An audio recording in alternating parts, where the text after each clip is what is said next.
introverted noise. Hurry up, Daddy. Let's do it. Rolls out to the right. 5 seconds to go in the first half. Dante fires deep to the left. Moss caught it at the 11, but now he pitches it to Mo Williams. Touchdown! You gotta be kidding me!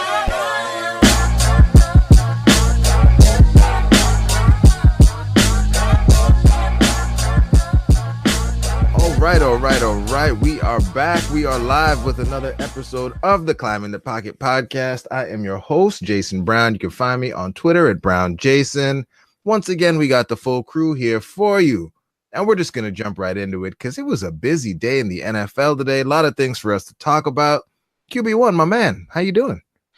Good, man. Just trying to keep up with all this news that's going on around the NFL. My phone was going crazy. The news really came in waves, so it felt like free agency almost, but it was really fun to keep track of. Yeah, it was, man. It really did feel a lot like free agency. Really crazy day. Like a Wednesday news dump in the NFL. Like just everything had to happen today. So, yeah, good times. A lot of free content for us to discuss. Miles, my man, how you doing? What up? Good. Just busy. I mean, busy's good, though. Busy's better than not busy. Yes. All right. Man of few words. Miles is on the clock today, so we will keep things. We will keep things moving. Miles is like, and yes, I'm doing this for Prince because Prince. I'm gonna need you to keep it moving. Yeah, Prince got places to go. Prince, my man, how we doing? What's going on, y'all? How are things going, y'all? Just moved into a new apartment, starting a new job Woo! next week. Yeah, that penthouse suite, huh? Yeah, Prince moving on up. No roommates. He said no roommates. Okay. Yeah, no, it's an exciting time in the world of Taxi Prince. So just living it day by day. Well, you know what else is exciting? And on my address though. So you know what else is exciting times? Because we're just gonna segue this thing right in. We got our first, we'll say, partnership, sponsorship, whatever we want to call it. Climbing the Pocket, linking up with Thrive Fantasy. New way to play daily fantasy. It's very exciting for us, and it is a way for you to support the pod while potentially also putting a little bit of money in your pocket.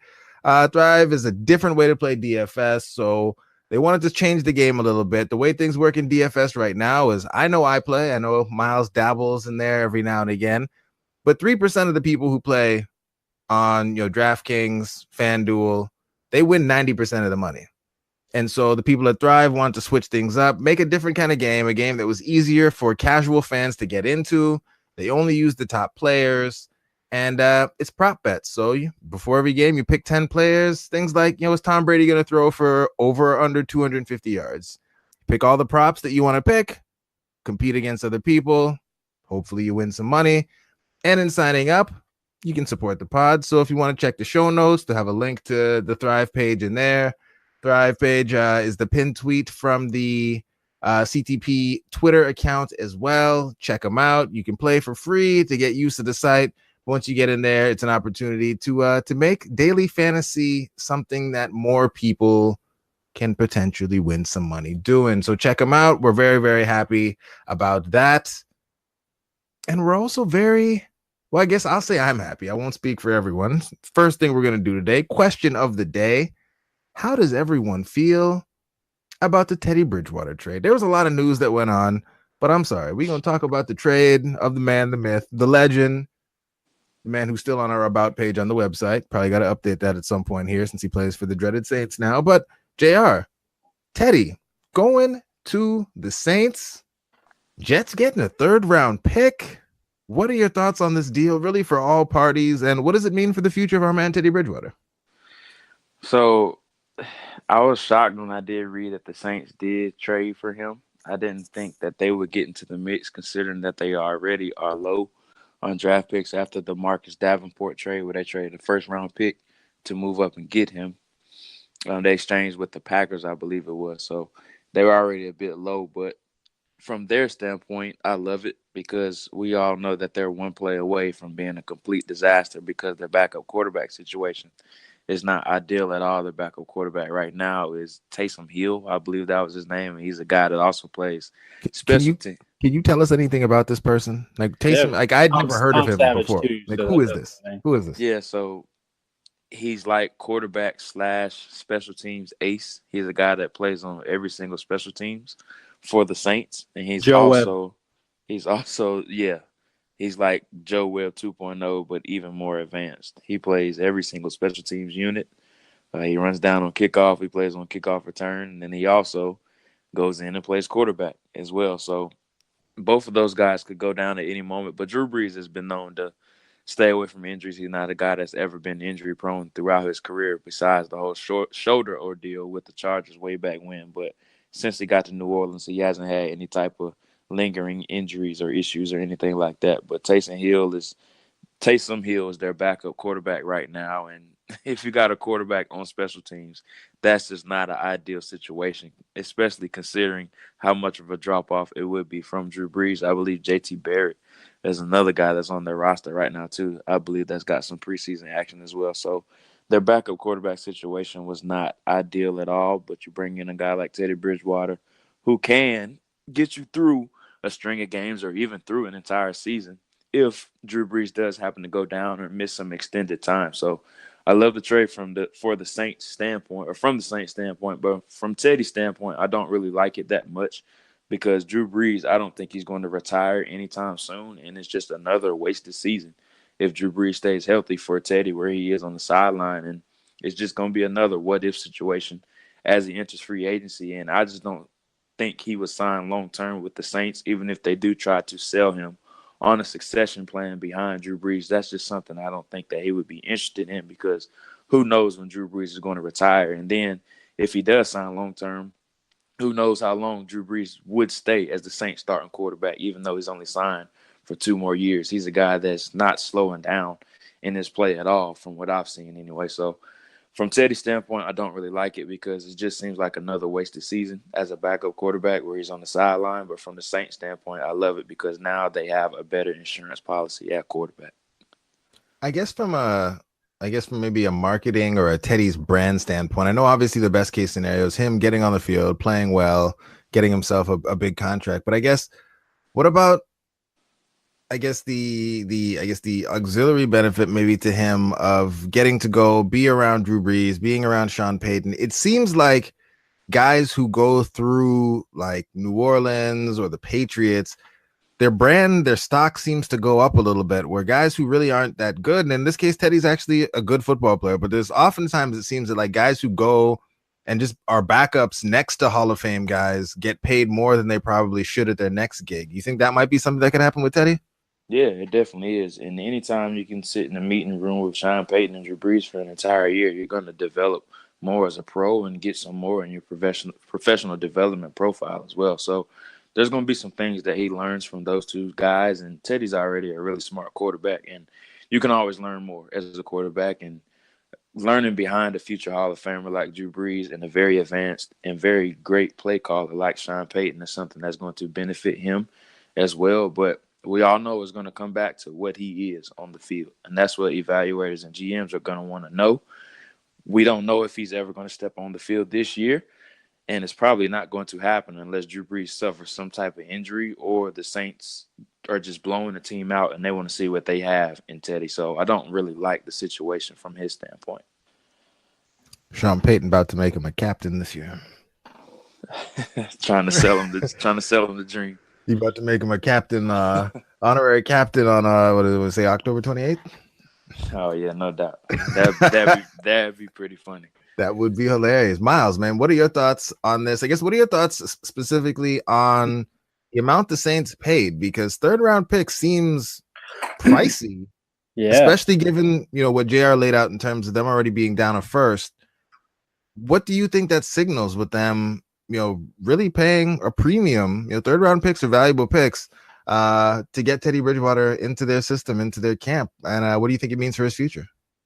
This tells me that they feel like Drew, either of one of two things, obviously that Drew Brees might retire after the season, or that they're going to try to make this a Jimmy Garoppolo, Tom Brady situation where they feel in the next year or two that if they can sell Teddy Bridgewater the idea that it'll be his team for the foreseeable future once Drew Brees leaves, because Drew Brees is on a 2-year contract, that he can learn behind Drew Brees and be with Sean Payton and look at the team around him, all that kind of stuff. Sell him that bill of goods. Sell him the idea that, I know it's a long time for him to have to wait, but it's going to be worth it in the long run. That's where I see it. I don't, like I said, I don't really know if that's going to be the real case or not. But it also just tells me that they do believe him. They do believe he was the best option for them to be their backup quarterback this season. We know that there was no team in the NFL, at least currently right now, that probably would have brought him in to be their day one starter, just for the fact that right now all the teams seem to have their clear-cut day one starter. I mean, it was unfortunate for Teddy that Sam Darnold came in and played as well as he has, and to the point where they couldn't hold him back even a redshirt year to give Teddy a chance to start. But otherwise, the only other team right now would be Buffalo, but I really don't see them spending draft capital on Teddy just to do the same thing that the Jets are basically going to do anyways. But yeah, for the most part, it's going to be really hard for them to sell him that bill of goods, just for the fact Teddy's not going to want to sit out another year of football, even though it's not his choice. I think we know how Teddy is. He's going to be really, open about how he's okay with the situation, even though he probably isn't. But he knows it's a tough one that he's in, and he's going to have to play the game a little bit longer until he gets that opportunity again in the offseason. So I am really curious to see what the approach is. If they do just view him as a backup quarterback, or if they do view him as a long-term starter down the road. They'll have that opportunity with their medical staff to check out his knee, to see how things progress as the season goes. If they feel it's something they don't have to worry about next year, 2 years, 3 years, 4 years down the road. Lots of situations to think about, but to spend a premium pick, like a third-round pick, on a guy that is on a one-year contract is a little steep. So I do wonder if they do view him as the future, and if they do think this might be Drew Brees' last season. So only time will tell, but you never know.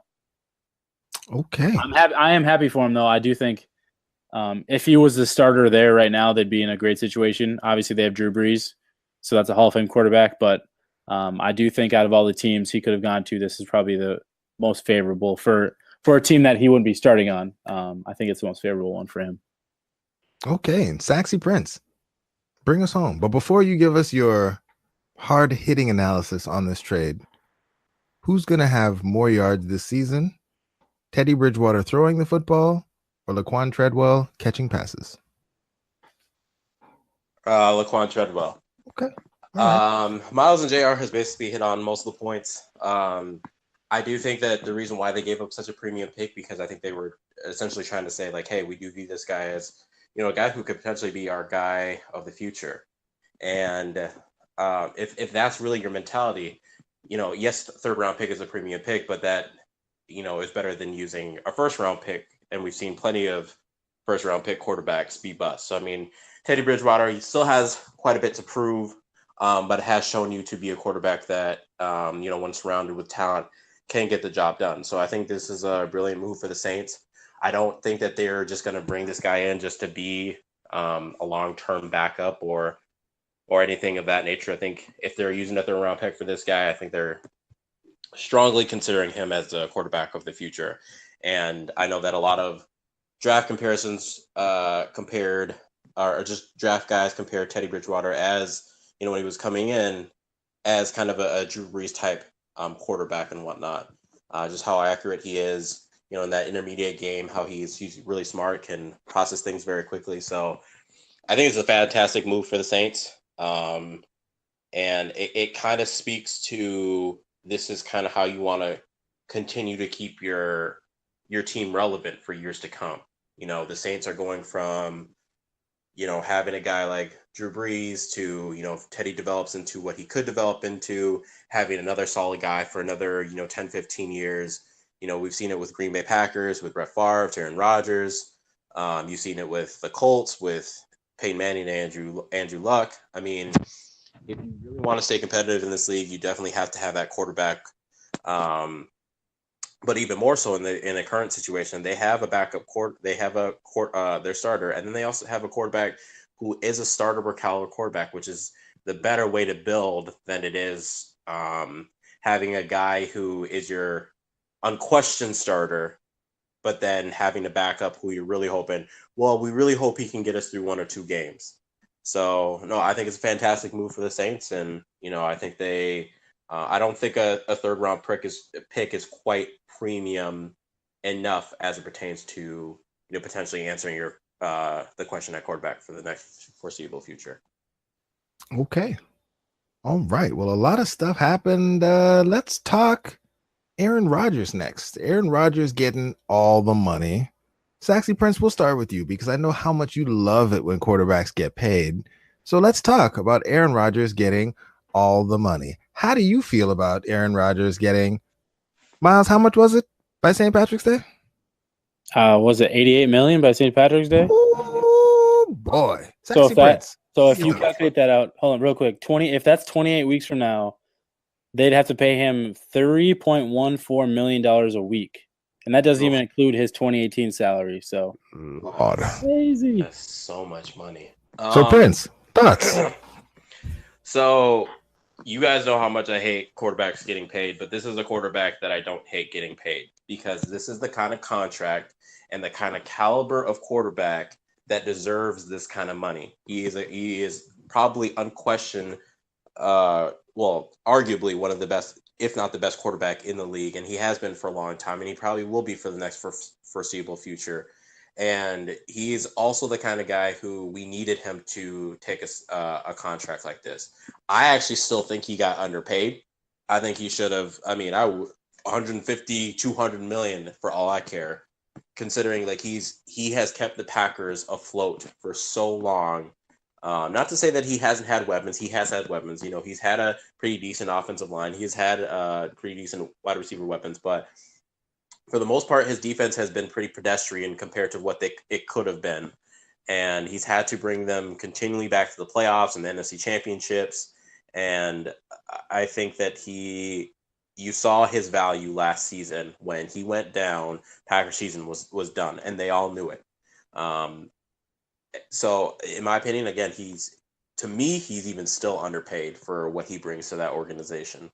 And I'm happy that he got paid this amount of money because I think he's one of the few people who deserve this amount of money compared to, guys that we've seen, the Mike Glennons of the world or the Brock Osweilers, like those guys who shouldn't be paid this amount of money have. So I'm okay with it.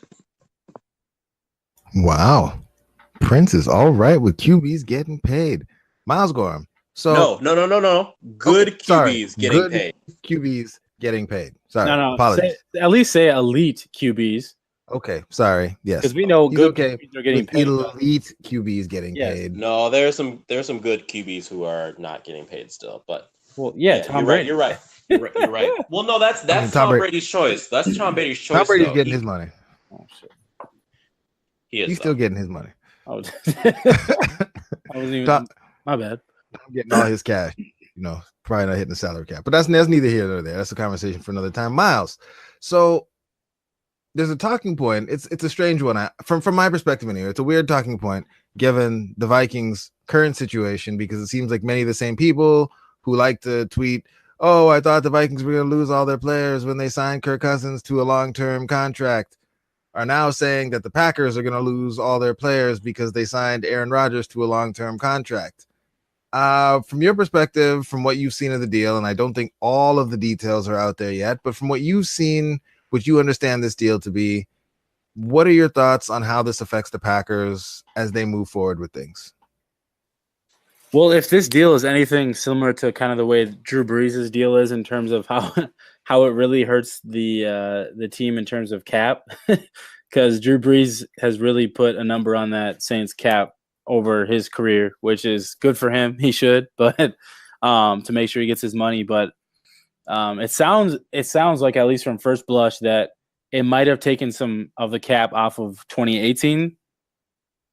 But that just tells me if they're he's still got that huge contract that if it doesn't go into effect till next year, it's still going to be a $30 million cap hit or whatever that is. Like, it's still going to be a pretty crazy number. But I really do believe that what they're trying to do is you equate with how you expect the cap to go up every season. I think they anticipate to go up another $10 to $12 million next year. based off the inflation, whatever, yada yada. So they account for that, but they also, you look at their roster and they can be pretty flexible. They have a lot of young players, especially on their defensive side of the ball, that are not yet ready to be paid, so they can keep them on their rookie contracts, and them contributing on the field helps a lot. You have guys like Randall Cobb and Clay Matthews who are likely not going to either be there in the next few days or in the next year. So you have guys that, they can take off the books for cheap and kind of recoup some of that money that they have invested. Or I don't see them being heavy players in free agency moving forward, which is kind of expected. They haven't really been too big of heavy ones. They have a lot of pieces in place that they do like. Devontae Adams, they got Jimmy Graham, Muhammad Wilkerson. I can't remember if he's on a 1 year or 2 year deal though. And obviously the rookies that they brought in the last couple of seasons. So they have some flexibility there. It's just all about those final numbers from Rodgers. But like I said, I don't think it's going to be something that's going to completely hamstring them. I think they'll still be able to make some moves, but we'll see. Jason, could I hop in here for a second? Because I actually like what you asked. I think it's a little bit of a straw man when people kind of are like, they kind of make fun of the people who were scared about us not being able to sign all the players. Let's kind of put it into perspective. I don't think anybody who was worried about the contract situation was concerned with 2018. I think the biggest issue was, like we've talked on the pod before, was more so about our depth moving forward and also years to come. So, you're looking at 2019, you're looking at 2020, 2021, when you're having some of these other contracts that are expiring. So it's not just 2018. Yeah, we could have signed whoever for the 2018 season and we'll be fine. It's those future contracts and how it affects the team later down the road that people are concerned about. So I just wanted to put the mentality in perspective, because I think some are strawmanning against a point that no one is really making. Yeah, that's fair. And thank you for making that point. JR, as you look at this now, and look at, it pains me to say it, but when you look at the offseason the Packers are having, free agency draft, the new regime is doing work. I guess, what are your thoughts on kind of how this affects the Packers going forward? And I guess if you're looking forward to kind of what your expectations are for how they build this team around Rodgers going forward, I guess, how do you think they're going to continue to build it as they move forward? Look, this year was about the secondary. I guess, what are your thoughts for what they're going to look to add with all these premium draft assets that they still have? Yeah, I think they've had one of the more impressive quietly had one of the better or best off seasons of any team, in my opinion, as far as stacking draft capital and retaining their own. I thought the Aaron Rodgers deal was phenomenal. A guy of that stature, you have to find a way to re-sign him and make him your future. And, he's a franchise player. He's one of the guys that's the faces of the entire NFL as well, and it would be really bad if you just let him walk out the door to another team. You don't let elite quarterbacks walk out the door, especially a guy that you drafted, and he's been with you and won you a Super Bowl as well. So I think I haven't seen the structure of the deal, or hasn't been released or anything like that. But regardless, a guy like that, you're always going to feel like he is underpaid, and I think he got $33.5 to $34 million a year. So me and Jason always talk about this all the time. We were waiting for that one quarterback to just completely obliterate the market for quarterbacks, and he finally did that. And it's going to be interesting to see exactly who's the next big quarterback to get paid and exactly how much he would be paid per year. And I don't think that number will surpass or even come close to what Aaron Rodgers is making, but it would be interesting to see if it gets to 31 or 32, or even if it gets close to Rodgers at all. But Brian Gutekunst, the Packers GM, has done a phenomenal job from acquiring Jair Alexander and Josh Jackson in the draft and getting an extra first-round pick to re-signing Aaron Rodgers and a host of other moves. I thought they drafted really well this year as well. So it'll be interesting to see exactly what he does with those two first-rounders next year, and he'll have a better idea after the season this year to see exactly where he needs help at. But we always said that they need an edge rusher with Clay Matthews getting older and a host of other guys getting older as well.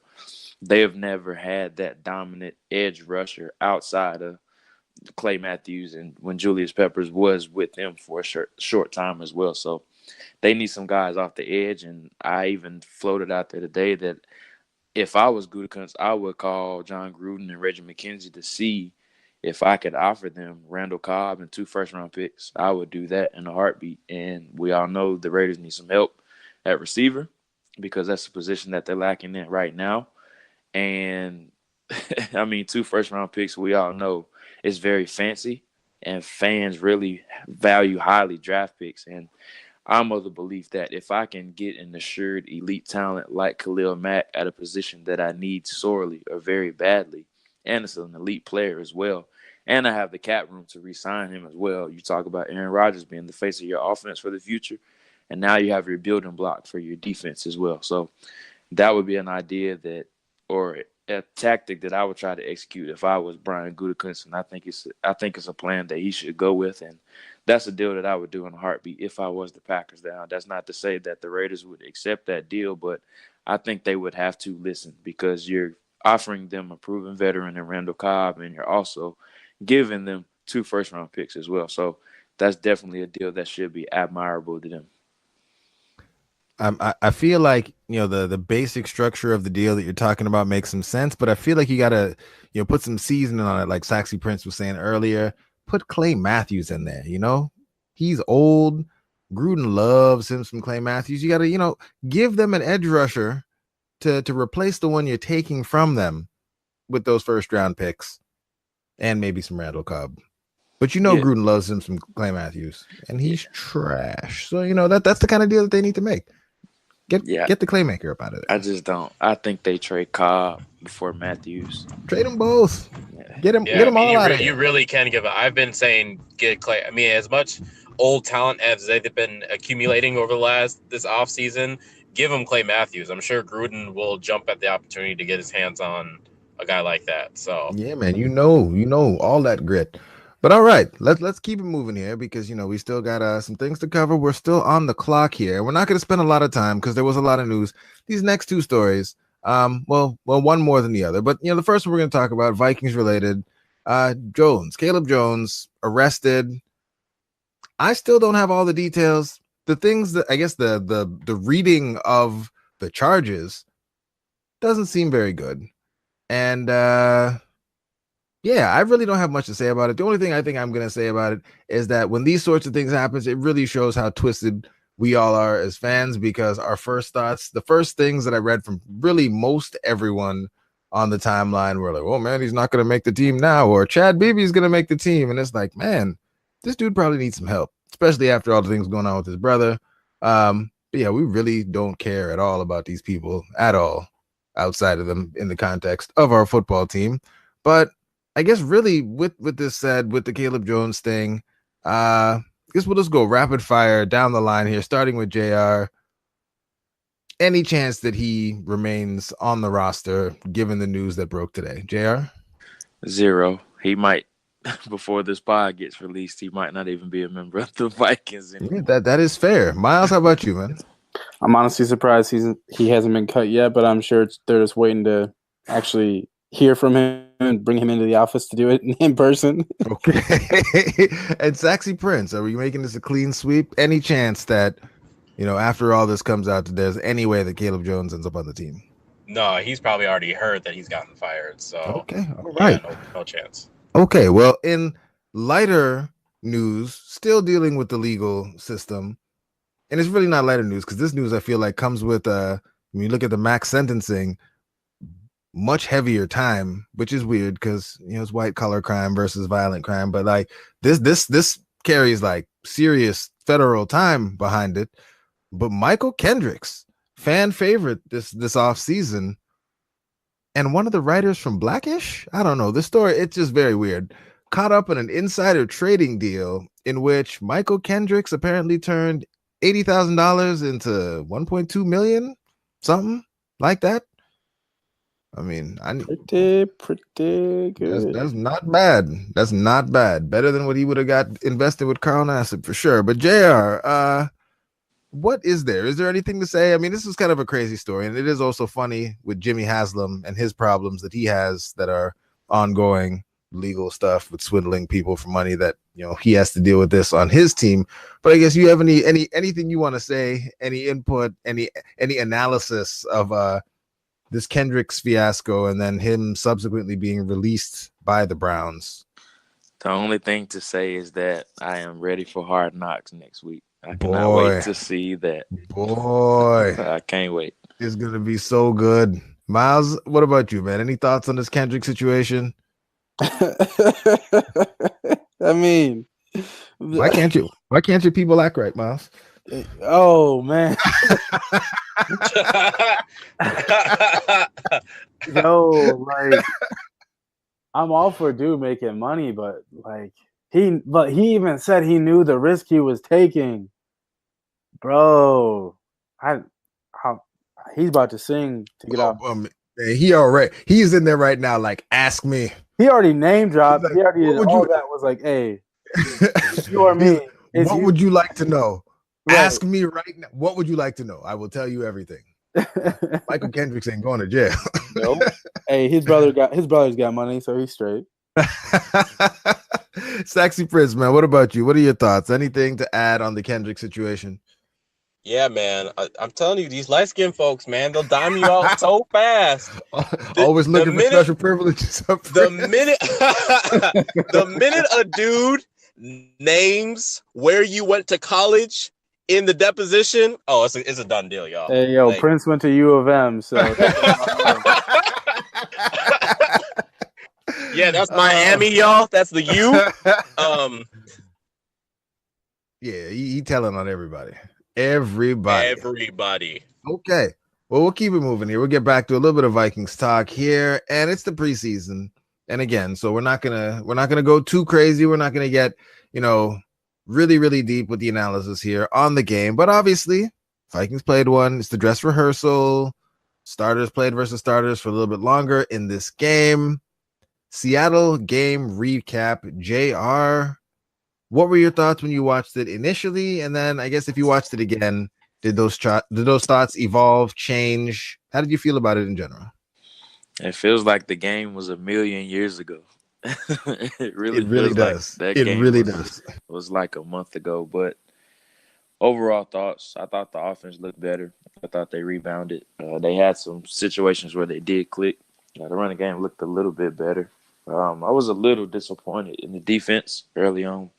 It seemed like the Seahawks did scheme up the Vikings a bit, and they were prepared by some of the run game concepts that they were running, and they specifically targeted Sheldon Richardson.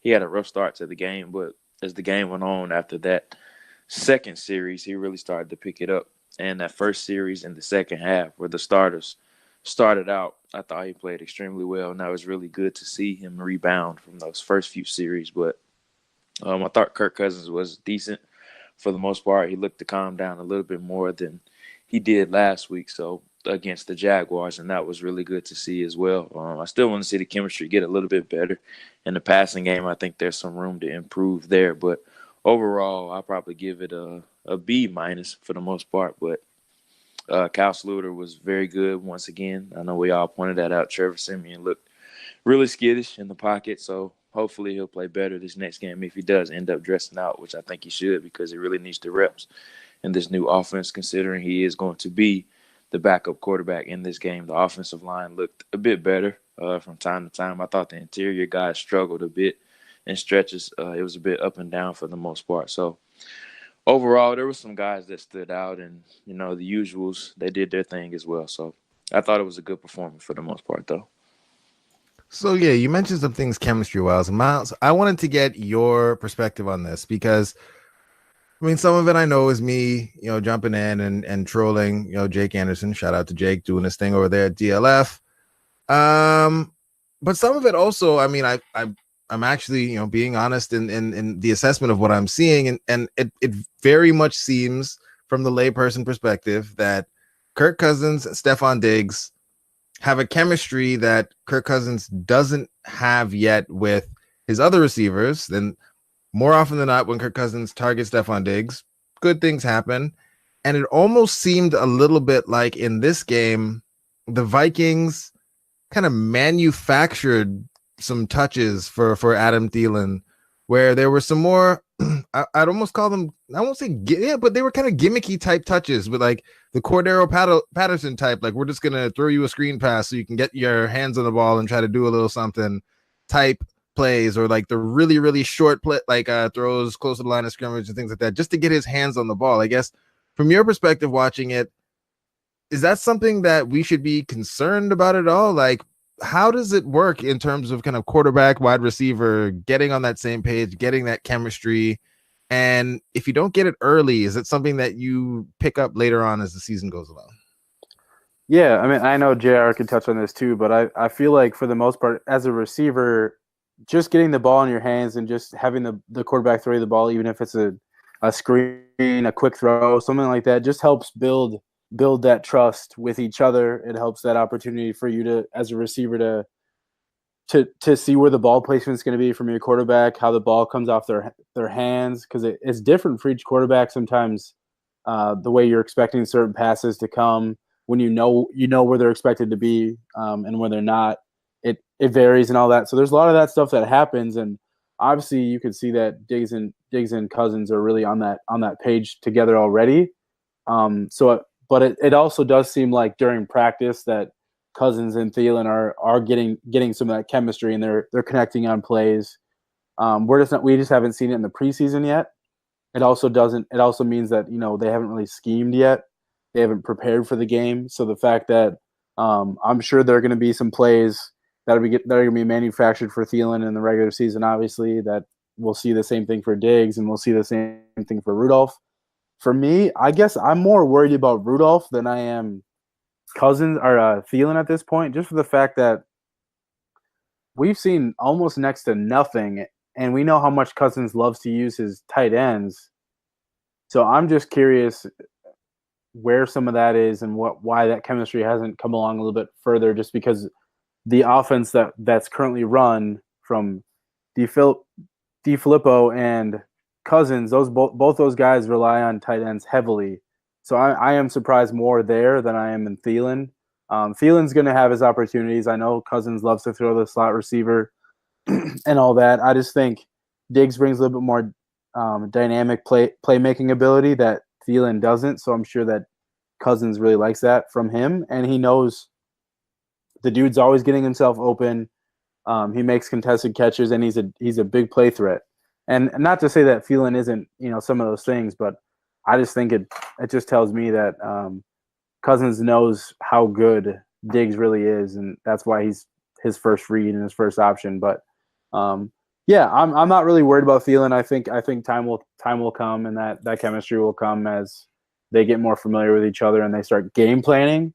And I think you'll start seeing in their practices that this coming week when they actually start game planning for San Francisco, that chemistry is going to start making itself more known, because they're going to be having scripted plays instead of just, the whole playbook being used in practice and kind of trying to figure things out early on. So I think it'll come could obviously happen by week 1. So I'm not too worried about it. Okay.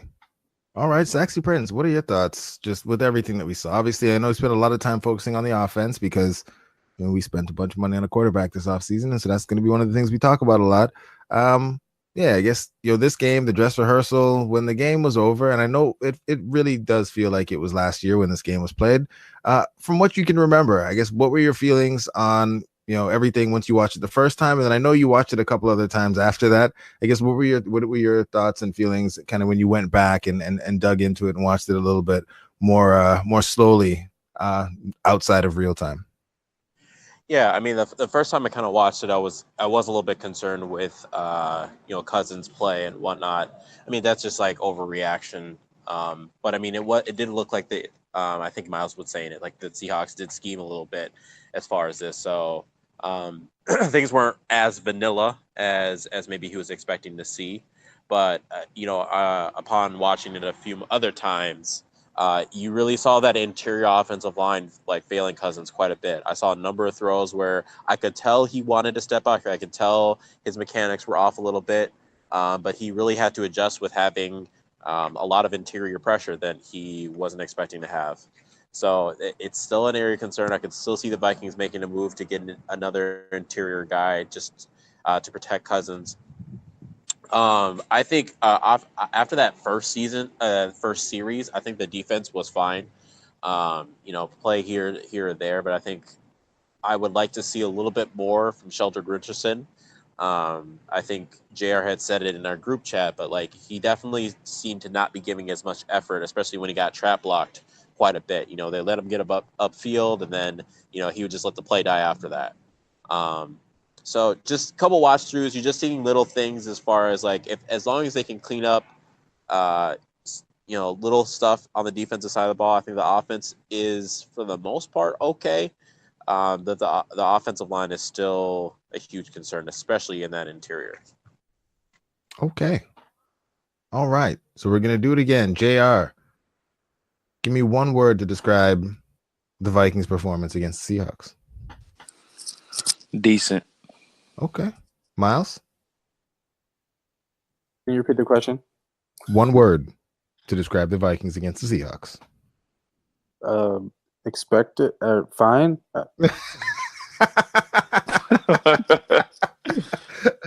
Prince, you gonna go with lukewarm? What's your word gonna be?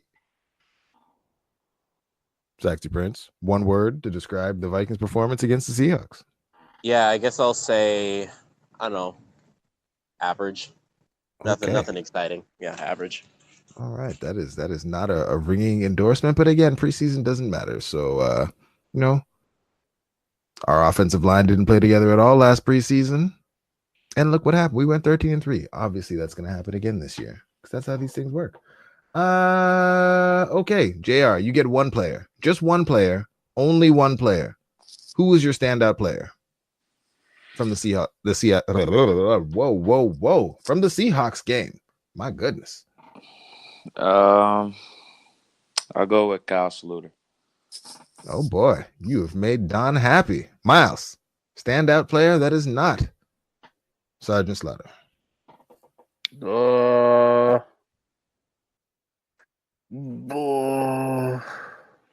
Anthony Harris. Okay. And Miles, you get to pick since Prince's internet kicked him off the pod again. You can pick for Prince. Who do you think Prince would pick as his standout player? Kobe McCrary. Perfect.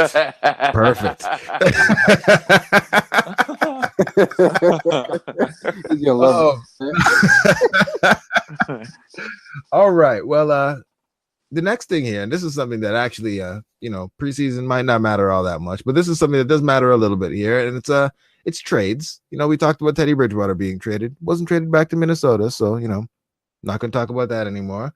But Brett Jones, not Barrett Jones, Brett Jones, traded to the Vikings. Some might say in part of a salary dump for the Giants to make space for that giant contract they gave to Odell Beckham Jr. Miles, I know you've been doing a lot of work scouring the waiver wires or the potential waiver wire and playerprofiler.com to look at athletic profiles that might fit. What can you tell me about Brett Jones? Yeah, besides wasting my time, I literally put out O-linemen I could see the Vikings going after, whether it's trade or cut downs. And I looked at the Giants roster. I looked at Brett Jones. I looked at John Jerry. I looked at guys, and I was like, with how that offensive line is and the way they've been in the recent history, I just didn't see them willing to give up a player like Brett Jones. So I just bypassed the Giants basically. But yeah, Brett Jones, he was pretty good last year in 13 games he played. He played one game in left guard, and then when Weston Richburg got hurt, he played 12 games at center and did a really good job, especially in the pass game. He was PFF's 15th rated center, which is really good. He's higher than Pat Elflein, who was like 21, maybe a little higher, maybe a little worse than that. I don't remember off the top of my head. Not quite as good in the run game, but really good in the pass game. I think he was the 4th rated center against the pass last season. I think he only gave up like 2 pressures the whole season. So yeah, he did a really good job in stepping in for an offensive line that wasn't very good at all last year. But what I really like about him most is his ability to play guard and center. He doesn't have his testing scores on Player Profiler just for the fact he came from the CFL, he came from Canada, so he didn't go through any of the combine testings or regional combines or anything like that. So we don't have those numbers, but you could tell on tape that he doesn't quite get to the second level the way a Nick Easton does, at least in terms of athletically, but he has the ability to get to the second level. He just doesn't look quite as comfortable when he's there as a Nick Easton. But to me, he's better in the run game than Nick Easton is. He's a better pass protector, not by I would say a whole lot, but he's a better pass protector. And I just think he's a little bit stronger in general than a guy like Nick Easton. So I think if you were to best case scenario, try to find a player that was at least close to Nick Easton's ability, or right in that range of what Nick Easton was expected to do this year, I think this is the best case scenario for that in terms of what you gave up in compensation. You only gave up a 7th round draft pick for a guy that has that kind of position flexibility, but he's a better center than Nick Easton is too. So we would be heading into week 1 right now with Nick Easton as a center, but Nick Easton's not a very good center. So I think that for that, that's where I'm really excited of the fact you don't need to rush a guy like Pat Elflein back. You obviously want him back as soon as possible, but Brett Jones being able to hold down the fort at center helps you a lot. And then he could slide over to guard, and you don't really lose a whole lot from what you had last year in terms of Nick Easton being the left guard. I think Brett Jones can step in and do a really good job once he kind of gets up to speed. So, and I think they've noted too that him coming from the Giants, it helps because I think I always say his name wrong. Coach Deflip. Help him out, JR. JR, help him out. Oh, I say it wrong.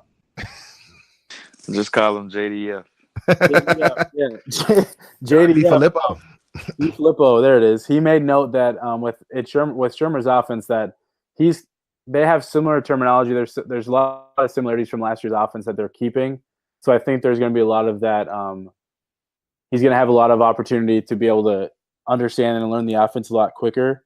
And I know that Zimmer and Shermer had conversations once the trade went through. So that tells me that there was a lot of excitement from both sides. Well, from the Vikings side to be able to get this kind of player, and Shermer to be able to tell him, strengths, weaknesses, kind of what his thoughts are on Jones. So I'm excited about it. I think it's a really good pickup, and I think he could really help the offensive line. With Brett Jones coming from Canada, JR, is he someone that you watched any tape on ever at any point in your life before this week? No, he is not. He's actually someone I hadn't heard much about prior to the trade as well. Everyone knows that he was very high on Pro Football Focus's pass blocking efficiency ratings for interior offensive linemen. But as far as run blocking, that's really where he struggles. But maybe that's him at center is maybe an area where they can hide him in between their two guards. Just because that center, yes, is a very important position, but it's not as important as guard or tackle is. And it's going to be interesting to see exactly where they do play him once Pat Elflein does come back. I think they'll slide him over to left guard to fill Nick Easton's spot. But for the time being, I think he'll play center. And how quickly can he adjust to the team scheme? I think he'll be just fine, considering that he did come from the Giants. Like Miles mentioned, they have very similar terminology from John DeFilippo to Pat Shermer as well. So I think he'll be up to speed very quickly, and he really has no choice because considering the compensation that they did get for him and the role that he's expected to fill, I think they want him to be a plug-and-play guy right away from week 1. All right. And last trade-related thing as it kind of relates to the Vikings here, a lot of hinting from a friend of the show, Paul Allen, that the Vikings might not be done. And then the kind of the latest rumor that is making its way around the timeline, Vikings Twitter, is that potentially the Vikings might look to move some of their defensive back depth to bring in another piece to help bolster that offensive line. JR, what are your thoughts on them potentially moving a DB to bring in an O-lineman? And then what guys might be on the move if you had to kind of guess who might go and what quality of player would come back for those types of guys. Yeah, I would not trade a DB for an interior offensive lineman unless it's a guy like a J-Ron Curse or somebody along that lines. But if it was any of the Vikings cornerbacks, I would not trade any of those guys that they're expected to be their top 6. I don't really count Marcus Sherrills. I count him as more of a specialist. But I know Mackenzie Alexander is a name that has been floated around there a lot.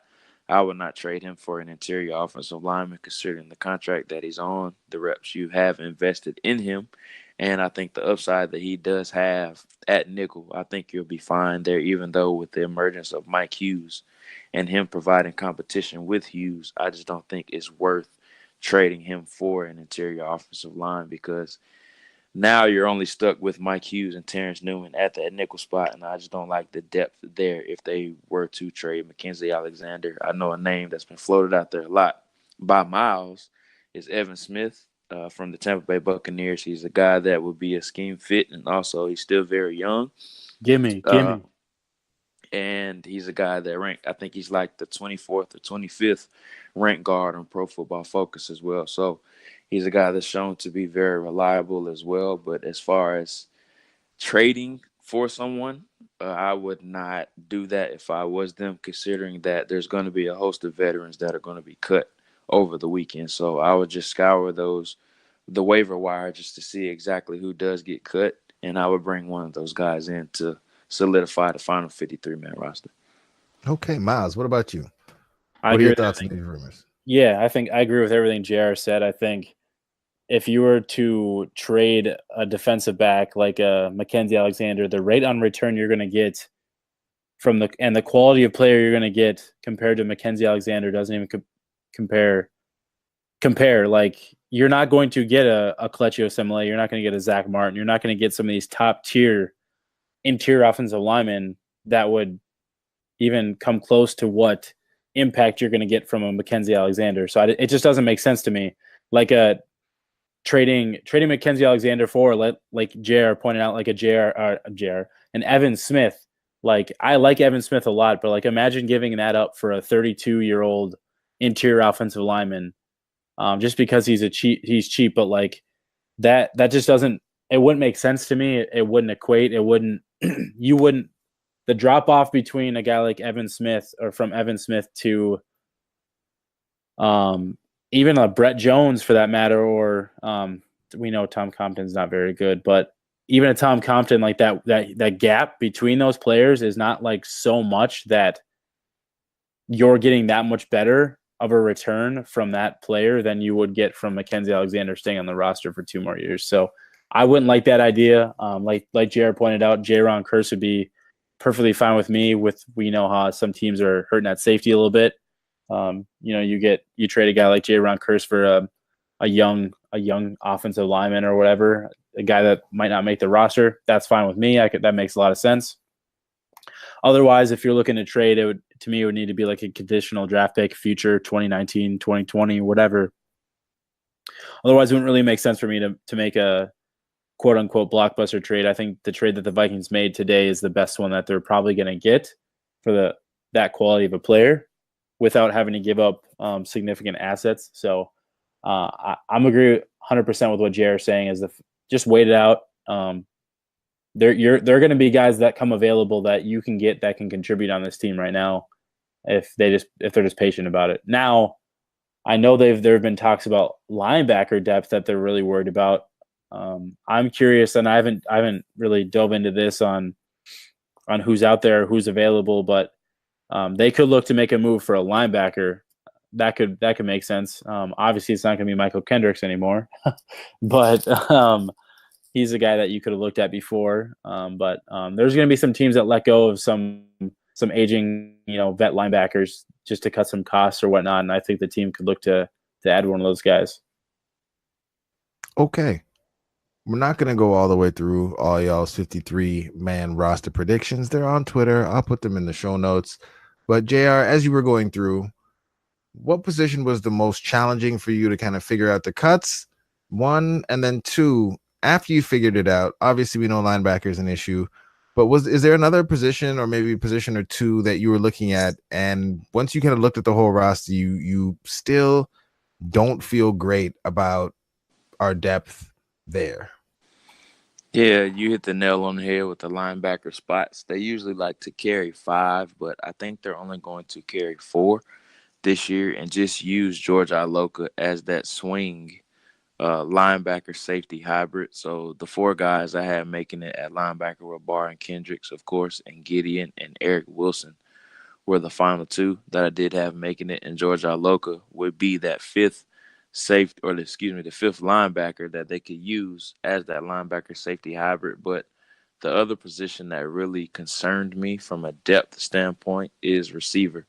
After Diggs, Thielen, and Treadwell, I think it's a significant drop-off, whether that's Wright and Coley, which are the 2 guys that I had making it, Chad Beebe, and a host of other guys that are up for that 5th and 6th spot. But I only have 5 guys making it because they want to have more depth at some other spots, and I think receiver is the one area where I think they're going to have that one casualty or carry one less number than they did a year ago. They carried 6 last year, and they only carried 5 defensive backs last year. So I think this year they'll carry 6 cornerbacks and 5 receivers. So they're going to flip-flop that this year. But I think receiver depth is a huge weakness on the Vikings roster right now.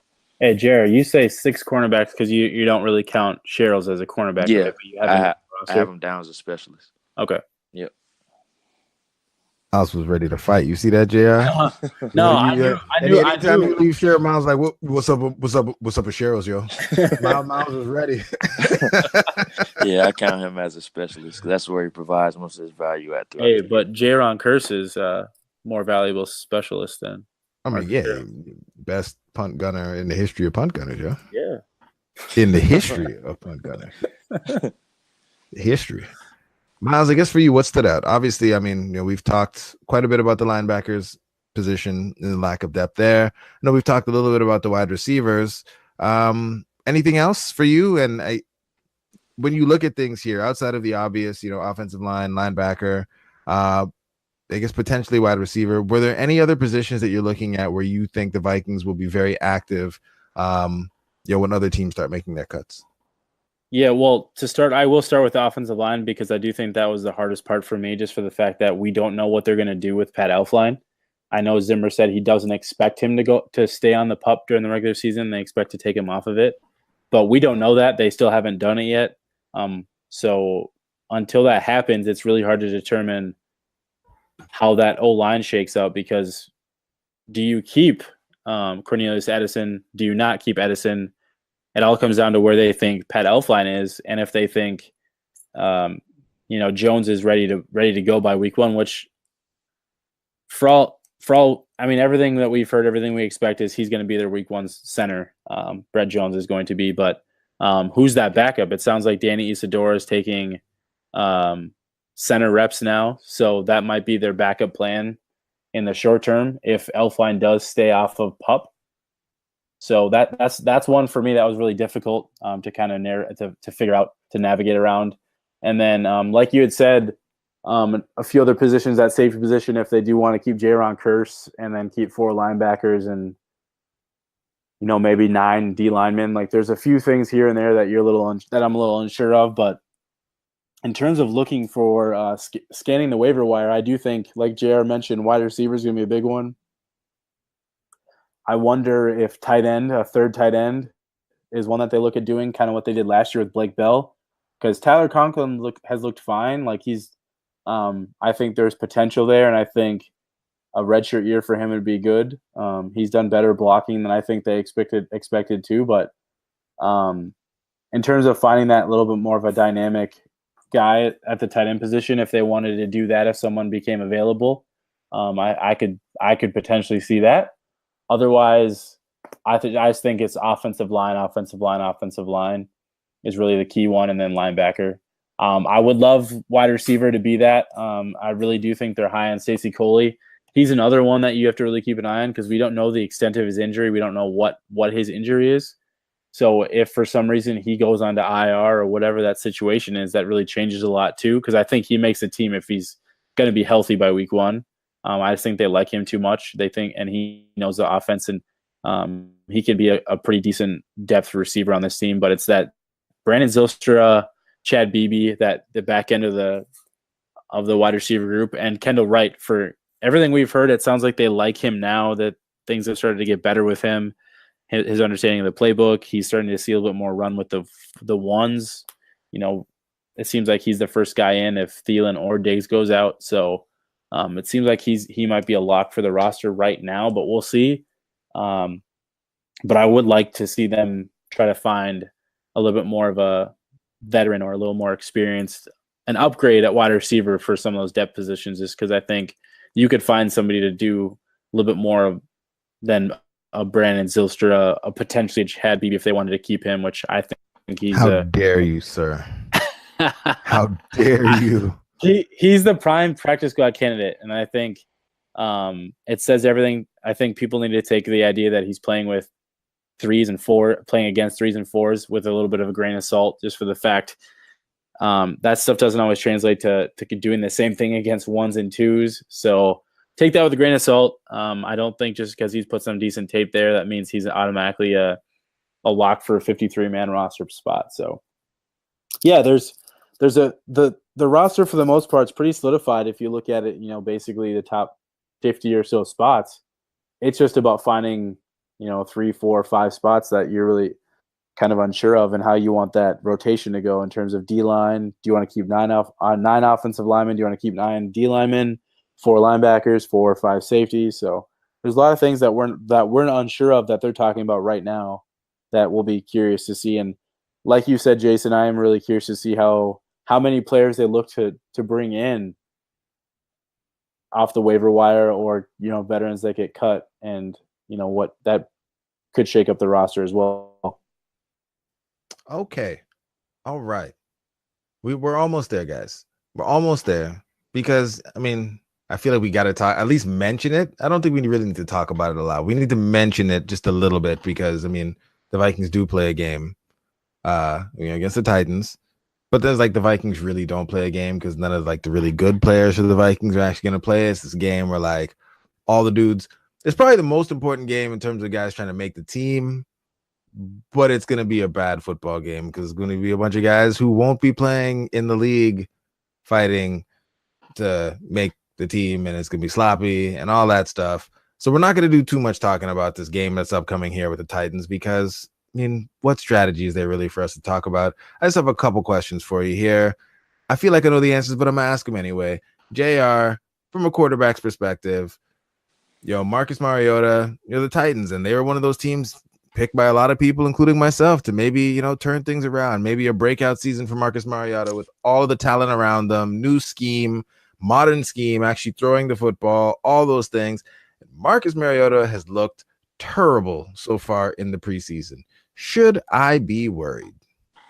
No, not at all, because the preseason is where you experiment and get reps in the new offensive scheme. Yes, it's worrisome that he hasn't looked completely comfortable at all in Matt LaFleur's new scheme, but I don't think you should be worried at all going into the season, because they're just experimenting with new concepts and new plays that they potentially want to run during the season, and the preseason is where you play around with those plays just to see exactly what and which plays he's most comfortable with. And I'm sure that those plays, that he's not comfortable with are shown to be able to execute during the preseason. They're not going to run those plays during the year, just because it's something that he's not fully committed to or fully comfortable with going out and executing on game day. But those plays that he has looked comfortable with and executed flawlessly throughout the preseason, that's something that they will incorporate into the playbook, and something that they will keep in the back of their mind once week 1 does start. So I wouldn't be concerned at all, because it's just an experimental period, especially with him operating and playing in a completely new offensive system. Okay. All right.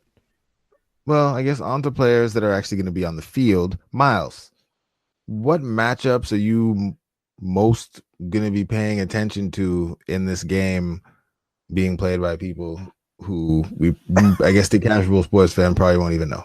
He said matchups. Yeah, matchups, players.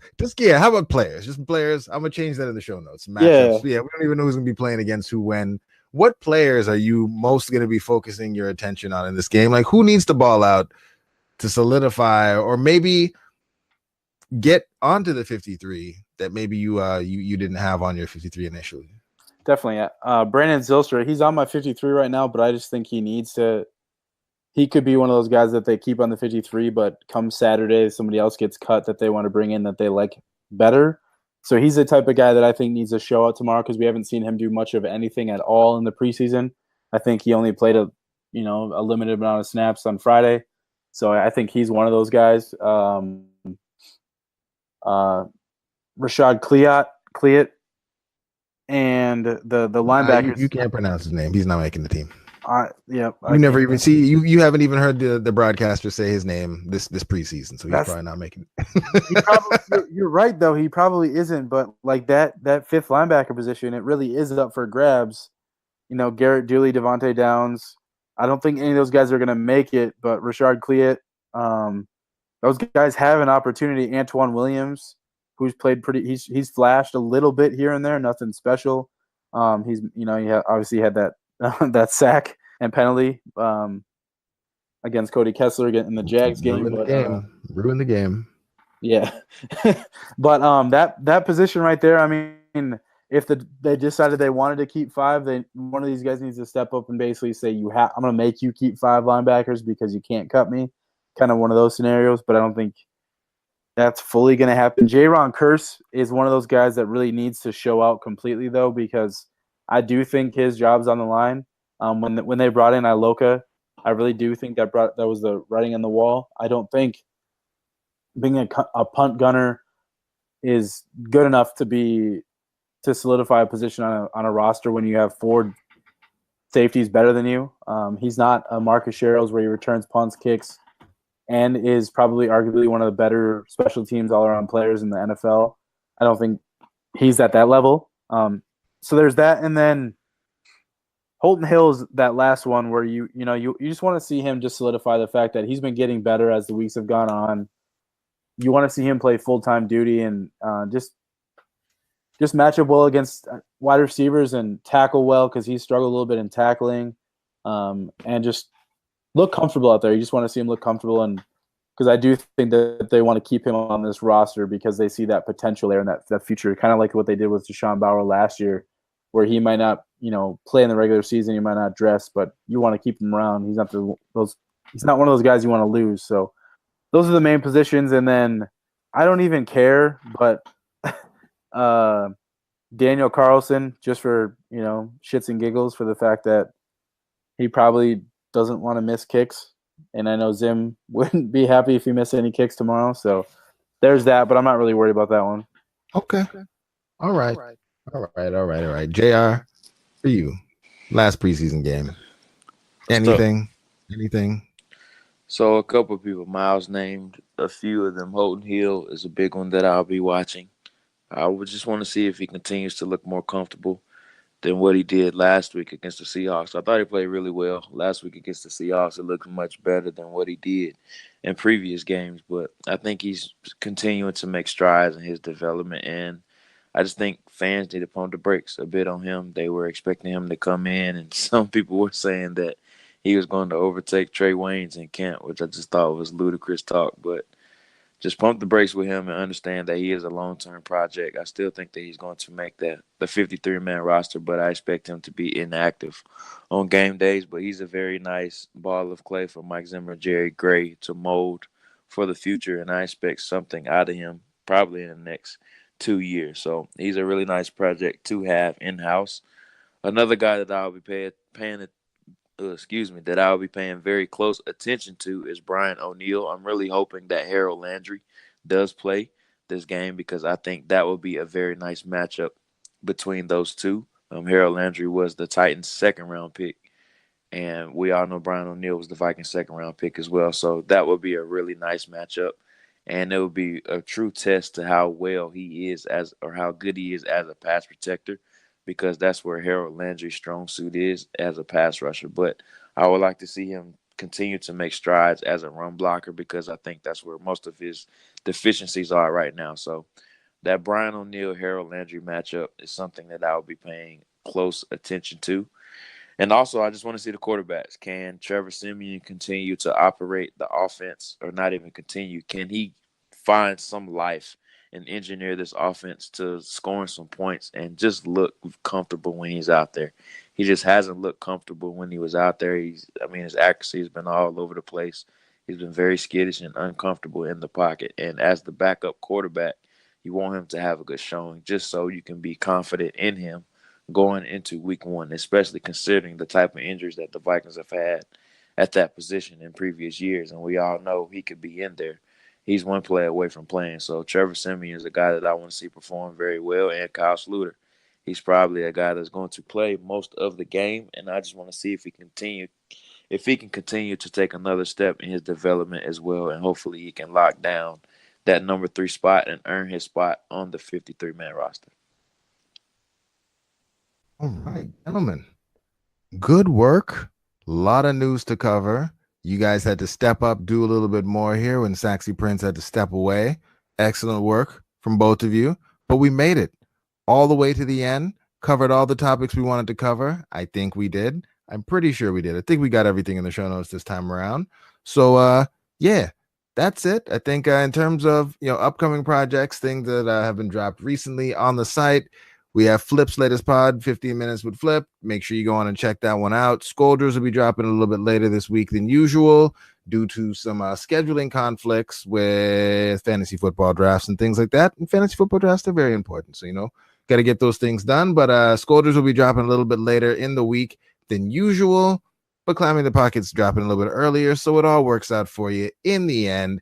This weekend, we're going to have a very fun episode of Good Morning Gallahorn. Saxy Prince will be jumping on with David and Drew. That should be a good one.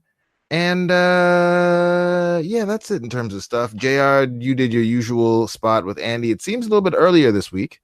So that is out there. It's been retweeted from the account. Make sure you check that out. Support our man JR and friend of the show, Andy Carlson.